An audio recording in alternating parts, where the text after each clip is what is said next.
Hi everyone, यो video through म तपाईहरुलाई Vuriloको वेब एपबाट नेमको प्र्याक्टिस टेस्टहरु कसरी दिने भनेर सिकाउँछु। त्यसको लागि तपाईहरुले कुनै पनि वेब ब्राउजरमा गई vurilo.com खोल्नुपर्छ। त्यसपछि तपाईहरुले Vuriloमा साइन अप गर्नुपर्छ। यदि साइन अप गरिसक्नु भएको छ भने लगइन गर्नुपर्छ। म चाहिँ तपाईहरुलाई सिधै लगइन गरेर देखाउँछु। लगइन गरिसकेपछि तपाईहरुले ड्याशबोर्डमा तल स्क्रोल गर्नुभयो भने एक्जाम्स सेक्सन देख्न सक्नुहुन्छ। त्यहाँ तपाईहरुको टेस्टको सेटहरु राखिएको हुन्छ।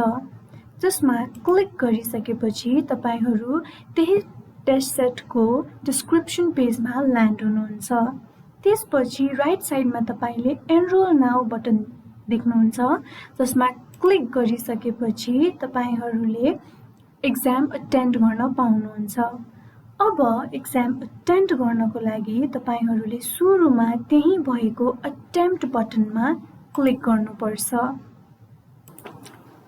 यसरी नै तपाईहरुले एक्जाम अटेन्ड गर्न पाउनुहुन्छ।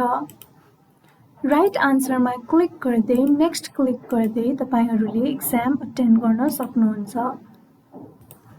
एक्जाम सबमिट गर्नको लागि एन्डमा पुगिसकेपछि एन्डको क्वेशनको आन्सर दिइसकेपछि सबमिट बटनमा क्लिक गर्नुपर्छ र यहाँ भएको यस बटनमा क्लिक गर्नुपर्छ।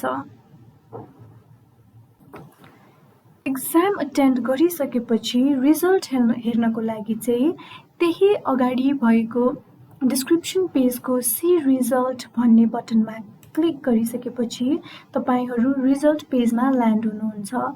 त्यसपछि त्यहाँ तपाईहरुले कतिचोटी एक्जाम अटेम्प्ट गर्नुभयो भनेर पनि माथि दिएको हुन्छ।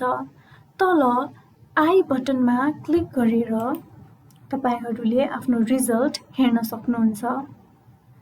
ग्रीन मार्किङ भएको चाहिँ करेक्ट आन्सर हो भने रेड मार्किङ भएको इनकरेक्ट आन्सर हो।